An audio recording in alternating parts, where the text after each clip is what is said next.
जय श्री राम बच्चों। मैं शिवभक्त एमके सर। आज हम स्टार्ट करने वाले हैं क्लास 11th मैथ्स का जो फर्स्ट चैप्टर है सेट्स, उसके एक्सरसाइज 1.1 के सभी क्वेश्चंस।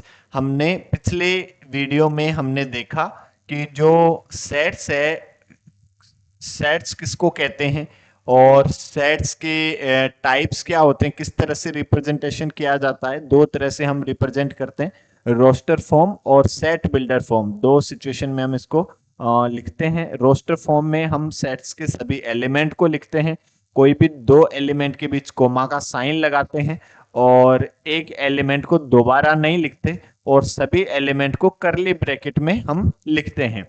और सेट बिल्डर फॉर्म में हम सेट्स के सभी एलिमेंट नहीं लिखते, हम एक वेरिएबल ले लेते हैं एक्स और उस वेरिएबल जो है वो वेरिएबल के लिए प्रॉपर्टी लिखते हैं, ऐसी प्रॉपर्टी जो उस सेट्स के सभी एलिमेंट को सेटिस्फाई करे, उस सेट्स के एलिमेंट के अलावा एक भी एलिमेंट एक्स्ट्रा नहीं आए और एक भी एलिमेंट कम नहीं हो। इस तरह से हम प्रॉपर्टी लिखते हैं। ठीक है, तो आज हम एक्सरसाइज के क्वेश्चंस करने वाले हैं, एक्सरसाइज 1.1 के। तो चलो बिना देरी करे हुए स्टार्ट करते हैं आज की वीडियो। तो सबसे पहले हम यदि बात करें तो which of the following are sets justify your answer, कि कौन कौन से सेट्स है और कौन कौन से नहीं है, इसके बारे में हमें बताना है। तो हम क्या जानते हैं, कोई भी सेट्स किसको सेट्स कहते हैं? Well defined collection. जो वेल डिफाइंड कलेक्शन है उसी को हम क्या कहते हैं? सेट्स कहते हैं। वेल डिफाइंड कलेक्शन क्या होता है? जो टाइम और पर्सन के अकॉर्डिंग चेंज ना हो, this is the well defined collection. ठीक है, यूं नहीं हो कि भाई 5 साल पहले ये था और आज ये चेंज हो गया या 5 साल बाद चेंज हो जाएगा। ठीक है, तो वो वेल डिफाइंड कलेक्शन नहीं है। जैसे हम बात करें, सबसे पहले पहला क्या है?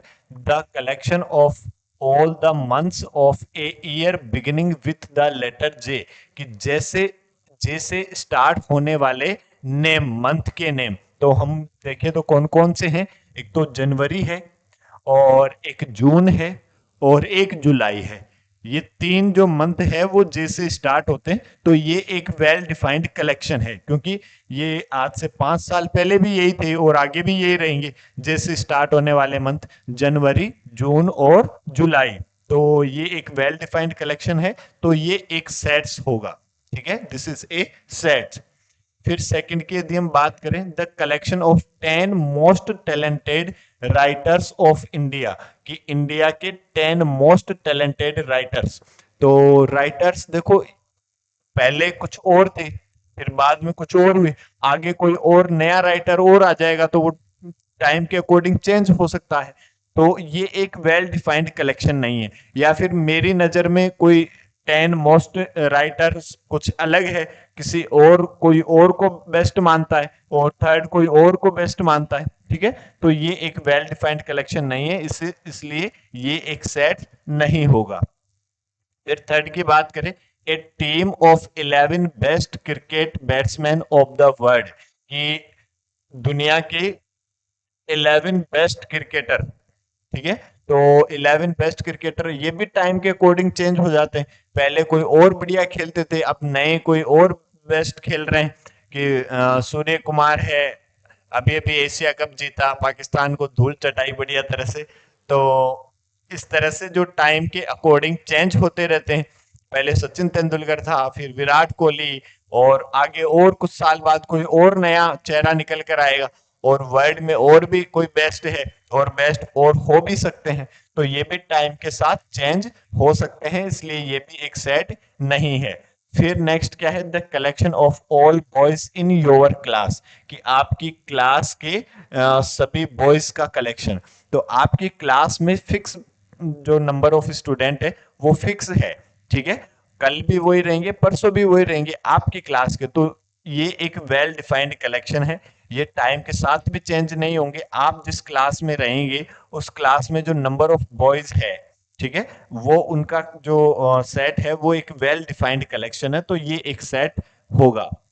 फिर नेक्स्ट की बात करें, the collection of all natural numbers less than 100, कि 100 से छोटे नेचुरल नंबर। तो नेचुरल नंबर कौन से होते हैं? जो 1 से स्टार्ट होते हैं, ठीक है, 1 से स्टार्ट होने वाले कंप्लीट नंबर जो होते हैं उनको नेचुरल नंबर कहते हैं।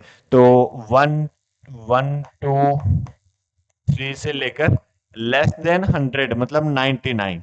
तो ये एक वेल डिफाइंड कलेक्शन है, तो ये एक सेट होगा, ठीक है। फिर यदि हम नेक्स्ट बात करें, एक collection of novels written by the writer Munshi Premchand. तो मुंशी प्रेमचंद जी के द्वारा लिखे गए जो नॉवेल्स है, ठीक है, तो वो तो फिक्स है, अब वो तो चेंज नहीं हो सकते। जो मुंशी प्रेमचंद जी ने जो लिखे हैं वो सभी फिक्स है, तो ये भी एक सेट होगा। फिर यदि हम नेक्स्ट की बात करें, the collection of all even integers. तो इवन इंटीजर्स कौन से होते हैं? देखो 2, 4, 6, 8, 10, 12 एंड डॉट डॉट डॉट। तो ये भी एक वेल डिफाइंड कलेक्शन है, ठीक है। ये भी टाइम और पर्सन के अकॉर्डिंग भी चेंज नहीं होंगे। यदि कोई और पर्सन जो है इनके अलावा कोई और इंटीजर्स बताता है तो वो फिर गलत है, वो लड़का ही गलत है, बताने वाला ही गलत है। ये फिक्स है, the collection of all even integers, so this is a well defined collection, तो ये भी एक सेट होगा। फिर नेक्स्ट की बात करें, the collection of questions in this chapter, कि इस चैप्टर के सभी क्वेश्चंस का कलेक्शन। तो सभी क्वेश्चंस का कलेक्शन देखें तो इस चैप्टर में फिक्स्ड क्वेश्चन है, ठीक है, तो ये भी एक वेल डिफाइंड कलेक्शन है, तो इसलिए ये भी एक सेट होगा। फिर नेक्स्ट यदि हम बात करें, एक collection of most dangerous animal of the world, कि वर्ल्ड के सभी डेंजरस एनिमल्स। तो ये टाइम के अकॉर्डिंग भी चेंज हो सकता है, पर्सन के अकॉर्डिंग भी चेंज हो सकता है। किसी को किससे ज्यादा कोई, जैसे मान लो मेरे को कोई और जानवर जो है वो सबसे खतरनाक लगता है, किसी को छिपकली ज्यादा सबसे खतरनाक लगती, किसी को कॉकरोच ज्यादा खतरनाक लगता है, किसी को मतलब टाइगर ज्यादा खतरनाक लगता है, किसी को स्नेक, सांप जो है वो खतरनाक लगता है। तो ये भी पर्सन टू पर्सन भी चेंज हो सकते हैं, ठीक है, और टाइम के अकॉर्डिंग भी चेंज हो सकते हैं। पहले कोई और ज्यादा खतरनाक था, फिर जैसे मान लो साइंस ने कोई और खोज कर निकाला ये सबसे ज्यादा खतरनाक है, ठीक है। तो ये भी एक वेल डिफाइंड कलेक्शन नहीं है, तो ये क्या होगा? ये भी एक सेट नहीं होगा। तो सेट मीन्स आपको उसको पढ़कर ये लगे कि ये टाइम और पर्सन के अकॉर्डिंग चेंज नहीं होगा, तो वो एक वेल डिफाइंड कलेक्शन उसको कहते हैं, और उसको हम सेट्स कहते हैं, ठीक है। चलो फिर नेक्स्ट क्वेश्चन नंबर 2 की बात करते हैं। Let A equals to 1, 2, 3, 4, 5, 6, insert the appropriate symbol epsilon और epsilon not in the blank. तो ये हम साइन यूज करते हैं कि जैसे मान लो कोई जैसे 1 है, तो 1 यदि इस सेट ए में बिलोंग करता है तो हम इस ये साइन यूज करते हैं। इसका मतलब क्या है, हमने पढ़ा भी था, देखो बिलोंग्स टू, और जैसे मान लो 10 जो है वो इस सेट में नहीं है, तो हम इसको पढ़ते हैं, इसको यूज में लेते हैं does not belongs to.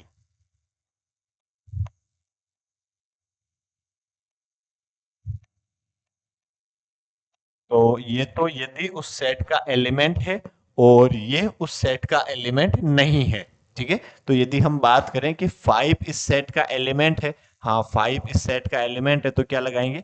Belongs to epsilon, ठीक है। और 8 जो है वो इस सेट का एलिमेंट नहीं है, इसलिए हम कौन सा यूज करेंगे? ये एप्सिलॉन नॉट यूज करेंगे। फिर 0, 0 भी इस सेट का एलिमेंट नहीं है, तो हम क्या करेंगे? Does not belongs to. 4, 4 इस सेट का एलिमेंट है, तो एप्सिलॉन बिलोंग्स टू। 2, 2 भी इस सेट का एलिमेंट है, तो ये भी बिलोंग्स टू। 10 जो है इस सेट का एलिमेंट नहीं है, तो क्या लिखेंगे? Does not belongs to. ये आपका आंसर हो जाएगा। क्लियर है? फिर चलो नेक्स्ट और बात करते हैं। Write the following sets in roster form. इन सभी को रोस्टर फॉर्म में आपको लिखना है। रोस्टर फॉर्म में हम उस सेट के सभी एलिमेंट लिखते हैं। तो जो फर्स्ट क्या है, देखो एक ये कौन सी फॉर्म लिखी हुई है? सेट बिल्डर फॉर्म लिखी हुई है। a equals to x such that x is an integers and x greater than equal -3 less than 7। -3 को लेकर और 7 के बीच में जितने भी इंटीजर्स है उनका सेट। तो जो इसके एलिमेंट क्या क्या हो सकते हैं, देखो -3 इंक्लूड है, और -3 से बड़ा, ठीक है, इंटीजर -3 से बड़ा इंटीजर कौन सा होगा, -2। तो -2, फिर -1, फिर 0, फिर 1, फिर 2, फिर 3, फिर 4, फिर 5, 6 और 7 को इंक्लूड नहीं करना, x लेस देन 7, 7 से छोटे इंटीजर्स लेने हैं। तो इतने ही इंटीजर्स होंगे, देखो ये हमारा एक रोस्टर फॉर्म हो जाएगा, ठीक है। फिर सेकंड क्या कह रहा है, x such that x is a natural number less then 6, 6 से छोटा नेचुरल नंबर। तो 6 से छोटा नेचुरल नंबर कौन से होते हैं, 1 से स्टार्ट होने वाले कंप्लीट नंबर जो होते हैं उनको हम क्या कहते हैं, नेचुरल नंबर कहते हैं। तो 1, 2, 3, 4, 5 और लेस देन 6 मतलब 6 भी नहीं लेना। तो 1, 2, 3, 4, 5 this is the natural number less then 6, ठीक है। तो ये हमारा रोस्टर फॉर्म हो गया। रोस्टर फॉर्म में हम उस सेट के सभी एलिमेंट को लिखते हैं। फिर सी की बात करें, x is a 2 digit natural number such that the sum of its digit is 8, कि मतलब 2 डिजिट का नंबर जिनका जिनका सम जो है, 2 डिजिट का नेचुरल नंबर जिनका सम कितना होना चाहिए, 8 होना चाहिए। तो यदि हम बात करें देखो सी की, तो एक तो 1 7 17 हो सकता है, ठीक है। 1 और 7 का सम कितना हुआ, 8। और कितना हो सकता है, 26 हो सकता है, सम ऑफ डिजिट इज 8। और 35 हो सकता है, 3 + 5 कितना, 8। और 44 हो सकता है, 4 + 4 कितना, 8। और 53 हो सकता है, 5 + 3 कितना, 8। और 62 हो सकता है, 6 + 2 कितना, 8। और 71 हो सकता है, 7 + 1 कितना, 8। और इनके अलावा 80 भी तो हो सकता है, देखो 8 + 0 कितना, 8। तो ये आपके पास क्या हुआ, सी, सेट सी हुआ, ठीक है। फिर नेक्स्ट की बात करें, D x such that x is A prime number which is divisor of 60, कि एक्स जो है एक प्राइम नंबर, कौन सा प्राइम नंबर जो 60 को डिवाइड करे। तो 60 के यदि हम प्राइम फैक्टर पता करें तो हम इसको क्या लिख सकते हैं, 15 × 4 लिख सकते हैं। और 15 को लिखा मैंने 5 × 3, और 4 को लिखा मैंने 2 × 2। तो अब इसके अलावा और इनके फैक्टर नहीं हो सकते, तो प्राइम फैक्टर तो यही है। तो जो डी आपका सेट होगा वो कौन कौन सा होगा, एक तो 5 हो जाएगा, एक 3 हो जाएगा, एक 2 हो जाएगा। 2 दो बार है तो हम एक ही बार लिखेंगे, क्यों, क्योंकि हम जानते हैं सेट में एक एलिमेंट को एक ही बार लिखा जाता है। इसके बाद यदि हम नेक्स्ट की बात करें, सेट ई की, ई क्या कह रहा है, the set of all letters in the word trigonometry. तो ट्रिग्नोमेट्री के सभी लेटर को लिखना है। हम जानते हैं एक लेटर को दो बार नहीं लिखते, और दो लेटर या दो एलिमेंट के बीच कोमा का साइन लगाते हैं। तो सेट ई जो है वो आपका क्या हो जाएगा, TRIG O, फिर ओ को हमने लिख दिया, फिर एम, फिर ई नहीं लिखा, ई, फिर टी हमने लिख दिया, आर भी लिख दिया, वाई नहीं लिखा। This is the set form of word trigonometry. And next F, the set of all letters is the word better. तो जो सेट एफ होगा वो बेटर वर्ड को आपको सेट फॉर्म में लिखना है। तो क्या क्या हो जाएगा, एक तो बी हो जाएगा, ई हो जाएगा, टी, अब टी दोबारा है तो दोबारा नहीं लिखेंगे, ए को भी हमने लिख दिया, और R. This is the set form of the word better. Clear है। चलो और नेक्स्ट हम बात करें, question number 4, write the following sets in the set builder form. अब हमें रोस्टर फॉर्म गिवन है, इन सबको सेट बिल्डर फॉर्म में लिखना है। तो सेट बिल्डर फॉर्म में कैसे लिखते हैं, एक वेरिएबल लिखते हैं, और वो वेरिएबल जो सेट के सभी एलिमेंट है उन सभी को सेटिस्फाई करे, इस तरह से एक प्रॉपर्टी लिखते हैं। और प्रॉपर्टी इस तरह से होनी चाहिए कि उस सेट से एक्स्ट्रा एक भी एलिमेंट नहीं आए और उस सेट का एक भी एलिमेंट बचे नहीं। ठीक है, तो जो सबसे पहले लिखा हुआ है फर्स्ट की है, यदि हम बात करें तो इसको हम क्या लिख सकते हैं, एक्स सच दैट, ये सब जो है 3 के मल्टीपल लिखे हुए हैं। देखो 3 3 2 जा 6, 3 3 जा 9 और 3 3 जा 3 4 जा 12। तो x such that x equals to लिखा मैंने 3n where n belongs to natural number. और कौन सा natural number, n greater than equal 1 less than equal 4। This is the set form, set builder form of first और fourth. ठीक है, ये आपका आंसर हो जाएगा। ये इस सेट के सभी एलिमेंट को रिप्रेजेंट करना चाहिए। देखो n की वैल्यू 1 से लेकर कहां तक है, 4 तक। एक बार हमने 1 लिया, 2 लिया, 3 लिया, 4 लिया। 1 लिया तो 3 इंटू 1 3, 2 लिया तो 3 इंटू 2 6, 3 लिया तो 3 इंटू 3 कितना 9, और 4 लिया तो 3 इंटू 4 कितना 12। फिर यदि हम सेकंड की बात करें, देखो सेकंड क्या कह रहा है, 2 4 8 16 32। ये क्या लिखा हुआ, 2 की पावर 1, ये लिखा हुआ 2 की पावर 2, ये लिखा हुआ 2 की पावर 3, ये लिखा हुआ 2 की पावर 4 और ये लिखा हुआ 2 की पावर 5। तो हम क्या लिखेंगे, x such that x equals to 2 की पावर n। ठीक है, where n belongs to natural number, और कहां तक, n greater than equal 1 less than equal 5। ठीक है, कि n x इक्वल्स टू 2 की पावर n, जहां n क्या है 1 से लेकर 5 नेचुरल नंबर। तो 1 लिया तो 2, 2 लिया तो 2 की पावर 2 कितना 4, 3 लिया तो 2 की पावर 3 कितना 8, 4 लिया तो 2 की पावर 4 कितना 16 और 5 लिया तो 2 की पावर 5 कितना 32। फिर यदि हम बात करें थर्ड वाले की, थर्ड क्या कह रहा है, 5 25 125 625। ये 5 की पावर 1, 5 की पावर 2, 5 की पावर 3, 5 की पावर 4। तो लिखा हमने x such that x equals to 5 की power n, where n belongs to natural number n, और n greater than equal 1 less than equal 4। This is the set form. ठीक है, सेट बिल्डर फॉर्म। तो x equals to क्या है, 5 की power n, n natural number है। कौन सा नेचुरल नंबर, 1 से लेकर 4 तक। 5 की पावर 4 तक हमें जाना है। एक बार 1 ले लेंगे, 2 ले लेंगे, 3 ले लेंगे और 4 ले लेंगे। फिर यदि हम बात करें नेक्स्ट की, फोर्थ की, तो ये फोर्थ क्या है, 2 4 6, फिर आगे 8। ये क्या लिखा हुआ, इवन नंबर लिखे हुए हैं देखो।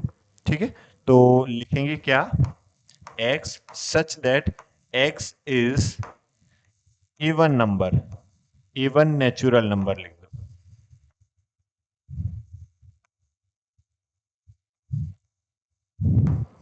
ठीक है, इसके आगे देखो ये चलता ही जा रहा है, 6 के बाद 8 10 12 14। ठीक है, इस तरह से चलता जा रहा है। तो x क्या है, x is A even natural number.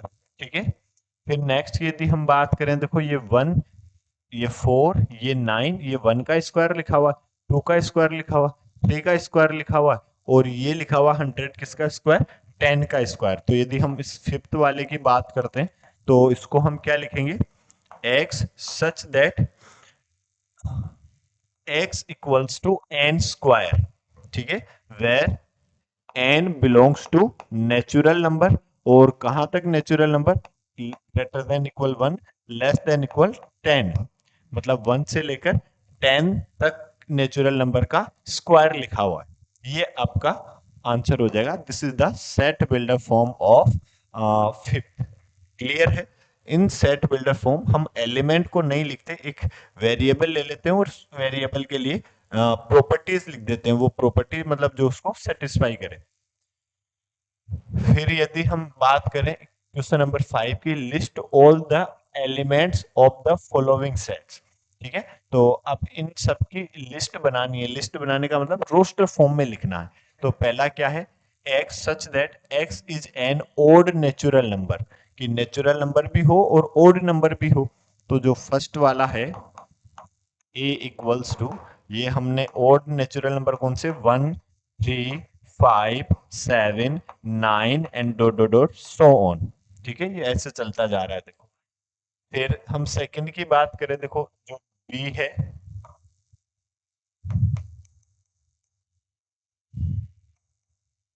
जो सेट बी है वो क्या है, x is N integer, x greater than -1/2 less than 9/2। मतलब -1/2 से बड़ा इंटीजर और 9/2 से छोटा इंटीजर। तो -1/2 मतलब -0.5, तो -0.5 से बड़ा इंटीजर कौन सा होगा, 0। तो 0 1 2 3 4 और 9/2 कितना है, 4.5। तो 4.5 से छोटा मतलब 4। तो ये आपका आंसर हो जाएगा। देखो, सेट बी क्लियर है। फिर यदि हम सी की बात करें, थर्ड वाला सी जो है, तो सी क्या है, x such that x is an integer x square less than equal 4। X एक इंटीजर है और x square less than equal 4 होना चाहिए। तो एक्स की वैल्यू देखो 0 रहेगी, तो 0 का स्क्वायर भी कितना, 0। तो 0 लेस देन इक्वल 4 है, हाँ बिल्कुल, तो 0 इसका एक एलिमेंट होगा। फिर हम 1 पुट करें, 1 का स्क्वायर कितना, 1। 1 लेस देन इक्वल 4, हाँ बिल्कुल 1। क्या हम -1 भी ले सकते हैं क्या, -1 एक इंटीजर, हाँ बिल्कुल -1 एक इंटीजर है। तो -1 का स्क्वायर कितना, +1। तो 1 is also less than equal 4, तो -1 भी इंक्लूड होगा। फिर यदि हम 2 की बात करें, 2 का स्क्वायर कितना, 4। 4 इक्वल भी का साइन भी तो है, तो 4 इक्वल्स टू 4, तो 2 भी आ जाएगा। क्या हम -2 भी ले सकते हैं क्या, -2 का होल स्क्वायर कितना, प्लस का 4, तो ये -2 भी इंक्लूड हो जाएगा। लेकिन यदि हम 3 ले, तो 3 का स्क्वायर कितना, 9। 9 is not less than equal 4, 9 is greater than 4। ठीक है, तो 9 जो है, 3 जो है वो इसको सेटिस्फाई नहीं करेगा, तो ये इतने ही इंटीजर्स होंगे। ठीक है, फिर यदि हम बात करें नेक्स्ट डी की, फोर्थ वाले की, डी क्या है, x is a letter in the word loyal. Loyal word को आपको लिखना है। ठीक है, तो रोस्टर फॉर्म में लिखना है तो एलिमेंट को लिखते हैं और एक एलिमेंट को दोबारा नहीं लिखते, दो एलिमेंट के बीच कोमा का साइन लगाते हैं। तो ये क्या हो जाएगा फिर हमारे पास, एल ओ वाई ए, और एल, अब दोबारा एल आ रहा है तो दोबारा एल को हम लिखेंगे नहीं। ठीक है, तो ये देखो लोया बन गया है। ठीक है, तो डी जो है उसका आंसर क्या हो जाएगा, LOY। फिर यदि हम ए की बात करें, तो x such that x is a month of a year not having 31 days. कि एक्स जो है एक ऐसा मंथ है जिसमें 31 डेज नहीं है। तो यदि हम बात करें जनवरी की, तो जनवरी में तो 31 डेज होते हैं, तो जनवरी को तो लिखेंगे नहीं। फिर हम फरवरी लिख देंगे। देखो,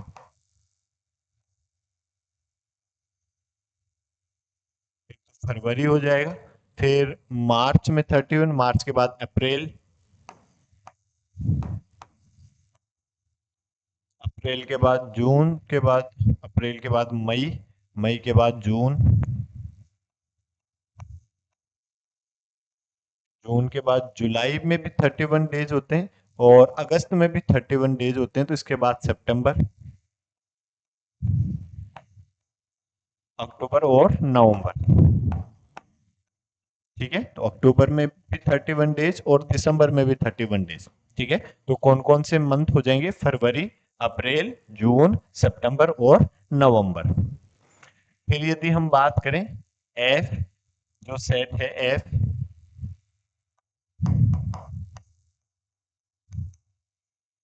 x such that x is a consonant in the English alphabet which precedes k। k से छोटे कॉन्सोनेंट, तो k से छोटे कॉन्सोनेंट कौन कौन से हैं, देखो, एक तो a है, b है, एक c है, एक d है। ओ सॉरी, a कॉन्सोनेंट नहीं है, a इज a vowels। तो b c d e vowels है, e के बाद f g एच, किससे छोटे लिखने, के से। एच के बाद आई, आई एक वोवल है, आई जे, और के से छोटे लेने हैं तो बस इतने ही। This is the roster form of set F. X is a consonant in the English alphabet which precedes K. K से छोटे consonant, तो K से छोटे consonant कौन कौन से हो जाएंगे? B हो जाएगा, C हो जाएगा, D हो जाएगा, F, G, H और J। फिर यदि हम नेक्स्ट की बात करें, question number 6, match each of the set on the left in the roster form with the with the same set on the right described in set builder form। तो मतलब इनको मैच करना है कि कौन सा किसको सेटिस्फाई कर रहा है। तो सबसे पहले हम इसकी बात करें, x is A prime number and A divisor of 6, कि 6 का डिविजर हो और प्राइम नंबर भी हो। तो प्राइम नंबर ये 2 और 3, देखो 6 का डिविजर भी है और प्राइम नंबर भी है। तो ये, अब जैसे ये इसमें 6 जो है, 6 प्राइम नंबर है ही नहीं, ठीक है, और 1 भी प्राइम नंबर नहीं है, तो ये पहला ऑप्शन गलत है, ठीक है। फिर दूसरा क्या है, x is an odd natural number less than 10, तो 10 से छोटा ओड नेचुरल नंबर, तो 10 से छोटा ओड नेचुरल नंबर 1, 3, 5, 7 और 9, 1, 3, 5, 7 और 9 ये रहा, ठीक है। फिर x is natural number and divisor of 6, कि 6 का डिविजर भी हो और एक नेचुरल नंबर भी हो। तो नेचुरल नंबर ये देखो फर्स्ट वाला 1, 2, 3 और 6, सबके सब जो है 6 को डिवाइड करते हैं, 6 के डिविजर है, तो ये वाला। और फिर x is letter of the word mathematics, x जो है मैथमेटिक्स वर्ड का लेटर, तो MATHEICS, this is the answer of option number D, ठीक है। तो ये मैचिंग हो गया देखो, ठीक है। ये आपकी एक्सरसाइज 1.1 कंप्लीट, और बाकी जो है अब इसके आगे जो है हम अगले वीडियो में डिस्कस करेंगे। तब तक के लिए जय हिंद, जय भारत, जय महाकाल।